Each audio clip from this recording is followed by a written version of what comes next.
Hi friends, हम लोग यहाँ पर ये कॉम्प्लेक्स एनालिसिस का ये प्रॉब्लम डिस्कस करेंगे जो कि हमारा 2010 और 2007 में आ चुका है। ठीक है, तो आइए देखते हैं। Give geometrical representation of Z1 into Z2 and Z1 by Z2। तो हम लोगों को यहाँ पे इसके प्रोडक्ट और कोसेंट का ज्योमेट्रिकल रिप्रेजेंटेशन देना है। ठीक है, तो ये चलते हैं। हम लोग पहले प्रोडक्ट का करेंगे, फिर हम लोग कोसेंट का करेंगे। तो हम लोग आइए प्रोडक्ट का करते हैं। पहले देखिए, z जो है हमारा कॉम्प्लेक्स नंबर वो होता है x प्लस आई वाई। ठीक है, ये होता है कार्टेशियन फॉर्म। ये जो होता है x plus i y cartesian form होता है। और z is equal to r cos theta plus i sine theta, ये हमारा होता है पोलर फॉर्म। ठीक है, ये हमारा पोलर फॉर्म होता है। तो यहाँ पर जो हम लोग सपोज़ किए हैं वो पोलर फॉर्म में किए हैं। ठीक है, यहाँ पर हम लोग सपोज़ किए हैं कि let Z1 is equal to x1 plus i y one. चूँकि हम लोग यहाँ पे Z1 लिए हैं इसलिए इसका जो पॉइंट्स लिए हैं ना वो x1 और आई वाई वन लिया कोऑर्डिनेट्स, और इसको पोलर फॉर्म लिखा है R1 cos theta one plus i sine theta one. तो यहाँ पर जो R1 होता है वो मैग्नीट्यूड होता है। ठीक है, वो मैग्नीट्यूड होता है। और ये थीटा एंगल जो भी होता है थीटा वन थीटा टू या फिर theta one minus theta two theta one plus theta two, जो भी एंगल होता है वो हमारा उसको आर्ग्यूमेंट बोलते हैं हम लोग। ठीक है, सिमिलरली हम लोग सपोज किए हैं Z2 is equal to x2 plus i y two R2 cos theta two plus i sine theta two. एक मिनट, देन हम लोग इसका प्रोडक्ट किए। ठीक है, यहाँ पर हम लोग प्रोडक्ट किया, Z1 और Z2 का वैल्यू पुट कर दिए। ठीक है, उसके बाद R1 इंटू R2, उसके बाद cos theta one into cos theta two, यहाँ पर किया cos theta one into cos theta two plus i cos theta one sine theta two plus i sine theta one cos theta two. उसके बाद आई into आई होता है आई into आई होता है आई square, और आई स्क्वायर का वैल्यू जो हमारा होता है वो -1 होता है। तो फिर यहाँ पर माइनस हो गया इस वजह से, और sign theta one into sine theta to. ठीक है, उसके बाद हम लोग आगे चलते हैं R1 इंटू R2। ठीक है, तो फिर हम लोग रियल पार्ट्स को एक जगह करेंगे और इमेजिनरी पार्ट्स को एक जगह करेंगे। आई वाला जो भी पोर्शन है उसको एक जगह करेंगे। तो हमारा देखिए यहाँ पर cos theta one into cos theta to minus sign theta one into sine theta two. उसके बाद फिर हमारा आई कॉमन आ रहा है, आई कॉमन लिए यहाँ से फिर लिखे हम लोग, इसको पहले लिखे हैं sign theta one into cos theta to, आप चाहें तो इसको भी लिख सकते हैं, plus cos theta one into sine theta to. ठीक है, R1 इंटू R2, और ये चीज़ जो होता है ना हमारा फॉर्मूला होता है कि cos theta one into cos theta to minus sign theta one into sine theta to, इसका होता है कॉस। देखिए, इसको याद करने का एक और, अगर यहाँ पे हमारा प्लस रहेगा ना तो यहाँ पर माइनस आ जाएगा, और यहाँ पर अगर माइनस रहेगा तो यहाँ पर प्लस आ जाएगा। ठीक है, सिमिलरली यहाँ पर अगर माइनस रहेगा तो यहाँ सेम होता है, यहाँ अगर माइनस है तो यहाँ भी माइनस होगा, यहाँ अगर प्लस है तो यहाँ भी प्लस होगा। ठीक है, तो ये फॉर्मूले से हम लिखे हैं यहाँ पर। उसके बाद यहाँ पर हम ये फॉर्मूला मेंशन कर दिए हैं, आप लोग देख सकते हैं। अब हम लोग इसका प्रोडक्ट निकाल चुके हैं, यहाँ पर Z1 इंटू Z2 यहाँ पर निकाल चुके हैं, इसलिए हम अब इसका मॉड लेंगे। तो mod of Z1 into Z2 is equal to mod of इसका वैल्यू लिखते हैं यहाँ पर। ठीक है, तो R1 और R2 को हम लोग सेपरेट कर लिए, mod of R1 into mod of R2, और मॉड ऑफ इसको ले लिए। तो हम लोग पिछले वीडियो में भी हम लोग जान चुके हैं कि Z का जो Z होता है x प्लस आई वाई। ठीक है, Z equal to x plus Z equal to होता है x प्लस आई वाई। तो मॉड ऑफ Z जो हमारा निकालेंगे तो वो होता है रूट ओवर x का स्क्वायर प्लस y का स्क्वायर। ठीक है, x का स्क्वायर प्लस y का स्क्वायर होता है। अब यहाँ पर देखिए, ये हमारा x प्लस आई वाई के फॉर्म में है, तो इसको हम लिख सकते हैं x का स्क्वायर यानी cos square theta one plus theta two plus sine square theta one plus theta two. तो कॉस स्क्वायर थीटा हो गया प्लस साइन स्क्वायर थीटा, और हम लोगों को पता है कि इसका वैल्यू 1 होता है, तो रूट ओवर 1 का वैल्यू हो जाएगा 1। तो mod of R1 into mod of R2 into 1। ठीक है, तो इस तरह हमारा आ गया mod of Z1 into Z2 is equal to R1 into R2। ठीक है, और ये चीज़ है कि आर्ग्यूमेंट ऑफ Z हमारा, यहाँ पर एंगल देखिए हमारा क्या आया, R तो हो गया, R1 इंटू R2 तो हो गया मैग्नीट्यूड, और यहाँ पर हम देख रहे हैं एंगल हमारा क्या आ रहा है, यहाँ पर देखिए जहाँ पर हमने Z1 इंटू Z2 का वैल्यू निकाला है तो R1 R2 हमारा मैग्नीट्यूड हो गया, तो यहाँ पर एंगल आ रहा है हमारा theta one plus theta two. तो यही चीज़ जो हमारा होता है आर्ग्यूमेंट होता है। जैसे कि हमारा यहाँ पर देखिए Z1 में ये हमारा R1 मैग्नीट्यूड है, θ1 हमारा आर्ग्यूमेंट है।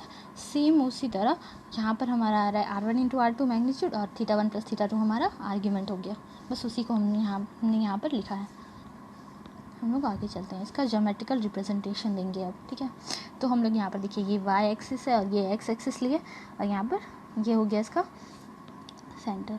अब यहाँ पर देखिए हम सबसे पहले Z1 ड्रॉ करेंगे, ठीक है। Z1 ड्रॉ करेंगे। Z1 क्या है? पॉइंट है। Z1 जो है वो पॉइंट है, इसका वैल्यू हो जाएगा x1 प्लस y1, ठीक है। x1 हो जाएगा x कोऑर्डिनेट का और y1 हो जाएगा y कोऑर्डिनेट का। ये पॉइंट, ये हो गया हमारा पॉइंट। तो फिर यहाँ पर हम इसका एंगल जो है, इसका एंगल हम लोग यहाँ पर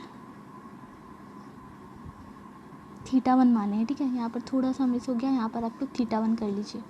यहाँ पर इसका जो एंगल Z1 का लिए हैं वो θ1 लिए हैं, ठीक है। और फिर हम लोग ये Z2 लिए हैं, ठीक है। Z2 लिए हैं तो इसका जो एंगल, पूरा एंगल हो गया, ये हमारा हो गया θ2, ठीक है। ये हो गया θ1 और ये हो गया θ2। किसके रिस्पेक्ट में? एक्स एक्सिस के रिस्पेक्ट में ले रहे हैं, ठीक है। अब हम क्या करेंगे ना, एक और लाइन ड्रॉ करेंगे जो कि हमारा Z2 से θ1 के एंगल पर हो, ठीक है।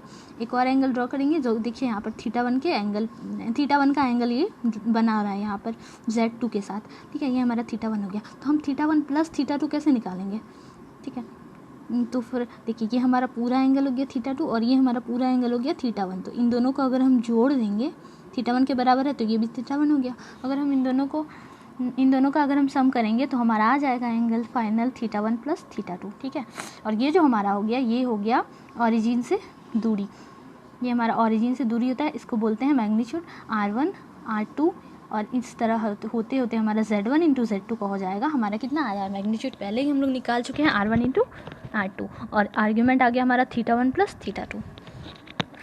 तो उसी चीज़ को हमने यहाँ पर लिखा है कि the geometrical meaning of Z1 into Z2 show that the length of Z1 into Z2 is equal to the product of R1 and R2 and argument is equal to the sum of argument of complex number. देखिए इसका जो Z1 into Z2 का जो length है वो हमारा मतलब distance जो है वो हमारा R1 इंटू R2 आया है और आर्ग्यूमेंट जो आया है वो sum of argument of complex numbers के आर्ग्यूमेंट के सम के बराबर आया है।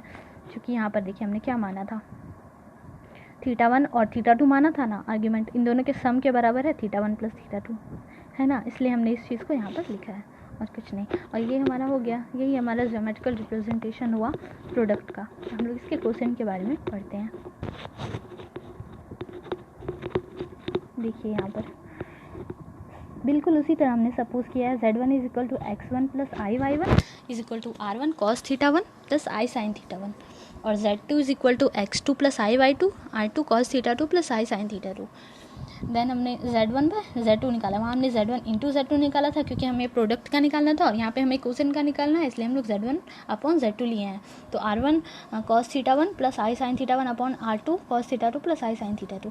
तो R1 बाय R2 और इसका हमने यहाँ पर हमने इसका परिमयीकरण किया है, रैशनलाइज किया है यहाँ पर।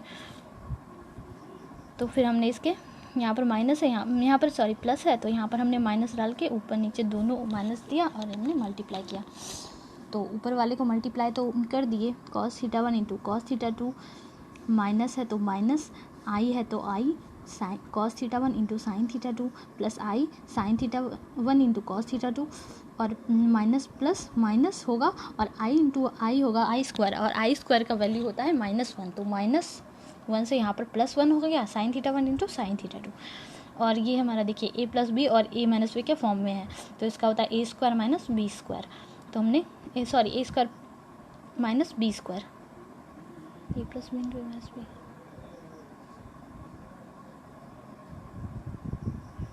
हाँ। तो फिर a प्लस बी और a माइनस बी के फॉर्म में होगा cos square θ2 minus i square sine square θ2, ठीक है। तो आई स्क्वायर का वैल्यू जो होता है वो -1 होता है, इसलिए यहाँ पर हमारा प्लस हो गया साइन स्क्वायर θ2, ठीक है, प्लस हो गया साइन स्क्वायर θ2। आई स्क्वायर का वैल्यू -1 होता है, ये चीज़ याद रखिए। तो R1 by R2 cos θ1 into cos θ2 plus sine θ1 into sine θ2 plus i sine θ1 into cos θ2 minus cos θ1 into sine θ2, ठीक है। R1 बाय R2 और इस चीज़ को हमने आई लिख दिया फिर से फ्रेश करके। अब यहाँ पर देखिए Z1 बाय Z2 बराबर R1 बाय R2, और इसको हमने यहाँ पर फॉर्मूले से लिखा है, यहाँ पे प्लस है इसलिए यहाँ पे θ1 माइनस θ2 होगा, और यहाँ पर माइनस है तो यहाँ पर माइनस ही होगा, और यहाँ पर अगर प्लस रहता तो यहाँ पर भी प्लस ही होता, और यहाँ पर अगर यहाँ अपोजिट हो जाता है। तो देखिए हमने इसका निकाल लिया। अब हम इसका मॉड निकालेंगे, तो mod of Z1 by Z2 is equal to mod of इतना, ठीक है। तो इसको सेपरेट कर लिया, mod of R1 by R2 mod of इतना। अब देखिए mod of R1 by R2, और हमने ये पहले भी मेंशन किया है, तो इसका हो जाएगा cos square θ1 minus θ2 plus sine square θ1 minus θ2। Mod of Z का वैल्यू होता है root over x square plus y square, तो इसका वैल्यू हो जाएगा cos square theta plus sine square theta, हो जाएगा 1। तो मॉड ऑफ R1, और हमने इसको अलग अलग कर लिया है, पिछले वीडियो में मैंने बताया था। देखिए mod of Z1 upon Z2 अगर रहेगा तो इसको हम लोग सेपरेट करके लिख सकते हैं, mod of Z1 upon mod of Z2, ऐसे लिख सकते हैं हम लोग, ठीक है। तो फिर इस तरह हमारा इसको हम अलग करके लिख लिए, तो mod of Z1 by Z2 is equal to हो गया R1 बाय R2, ठीक है। तो यहाँ पर देखिए एंगल हमारा क्या आ रहा है, इसका मैग्नीट्यूड तो आ रहा है R1 बाय R2, लेकिन हमारा आर्ग्यूमेंट इसका क्या आ रहा है, यहाँ से हम लोग देखेंगे आर्ग्यूमेंट इसका क्या आ रहा है, θ1 माइनस θ2, ठीक है। तो यहाँ से हम लोग लिख लिए θ1 माइनस θ2। अब इसका ज्योमेट्रिकल इंटरप्रिटेशन करेंगे। देखिए ये हमारा y एक्सिस हो गया और ये हमारा x एक्सिस हो गया, ठीक है। और यहाँ पर हम सबसे पहले Z1 लेंगे, Z1 ड्रॉ करेंगे, Z1 पॉइंट लेंगे, और इसका जो एंगल है वो है θ1, यहाँ पर देखिए θ1। उसके बाद हम लोग Z2 ड्रॉ करेंगे, ठीक है, उसका जो एंगल है वो है θ2, एक्स एक्सिस के रिस्पेक्ट में। हमें निकालना है θ1 माइनस θ2। देखा जाए तो हम देखिए यहाँ पर पूरा एंगल है, और इसके बीच से हम एक लाइन ड्रॉ करेंगे, वो हमारा हो जाएगा Z1 बाय Z2। तो अगर हम θ1 माइनस θ2 हमको निकालना है, तो देखिए पूरा एंगल है θ1, और इसमें से अगर हम ये चीज़ हटा देंगे तो ये हमारा आ जाएगा θ1 माइनस θ2। लेकिन ये हमारा सही नहीं है, क्योंकि हमें क्या करना है ना, एक्स एक्सिस के रिस्पेक्ट में लेना है, ठीक है। और ये तो हमारा Z2 के रिस्पेक्ट में आ जाएगा ना, इस लाइन पर आ जाएगा, ठीक है। तो फिर इसलिए हम Z2 के बराबर यहाँ ये चीज़ Z2 के बराबर हम ये लाइन जो खींचेंगे ना, ये जो लाइन ड्रॉ करेंगे, ये हम Z2 के बराबर एंगल लेकर उसको ध्यान में, उस चीज़ को ध्यान में रखकर हम लोग इस लाइन को ड्रॉ करेंगे। ये हमारा हो गया θ2। अब देखिए ये पूरा एंगल हो गया हमारा θ1, ये एंगल, और ये पूरा θ2। अगर हम θ1 में से, पूरे एंगल में से ये θ2 माइनस कर देंगे तो हमारा ये मिल जाएगा पूरा, और ये जो हो जाएगा ये हमारा θ1 माइनस θ2 को देगा, ठीक है। तो इस तरह हमारा आ जाएगा ये एंगल।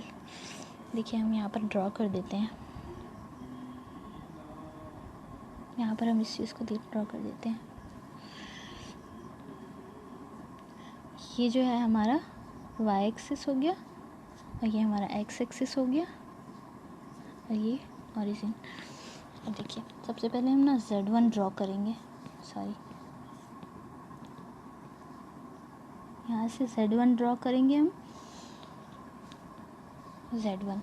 तो ये जो एंगल हो गया हमारा θ1 हो गया, ठीक है, θ1। अब यहाँ से हम लोग एक और ड्रॉ करेंगे, ये हो गया हमारा Z2। ये जो एंगल हो गया हमारा, ये एंगल ये हो गया θ2। तो हम ये जो पोर्शन हो गया हमारा, ठीक है, ये पोर्शन, ये हमारा θ1 माइनस θ2 हो जाएगा। लेकिन हमें क्या करना है ना, x के रिस्पेक्ट में निकालना है, ये हमारा Z2 के रिस्पेक्ट में आ रहा है, इसलिए हम यहाँ इस एंगल के एकदम बराबर लेकर ये लाइन ड्रॉ करेंगे, और ये हमारा हो जाएगा θ2, ये एंगल θ2 हो जाएगा, ये एंगल। तो फिर हमारा θ1 ये टोटल एंगल, और इसमें θ2 माइनस करेंगे तो हमारा ये जो एंगल हो जाएगा वो हो जाएगा θ1 माइनस θ2, ठीक है। आई होप आपको समझ में आ रहा होगा। तो ये हमारा एंगल हो गया θ1 माइनस θ2, एक्स एक्सिस के रिस्पेक्ट में। इस तरह हम निकाल सकते हैं।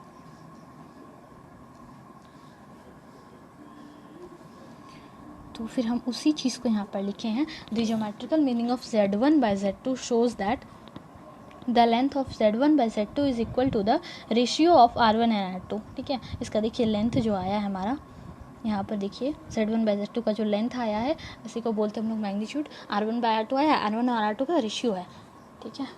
वही हमने यहाँ पर लिखा है कि the length of Z1 by Z2 is equal to the ratio of R1 and R2 and argument is equal to the difference of two complex number. θ1 minus θ2 difference आ रहा है, और वहाँ पर सम आया था प्रोडक्ट, और यहाँ पर डिफरेंस आ रहा है, बस हो गया। इस तरह हमारा ये प्रॉब्लम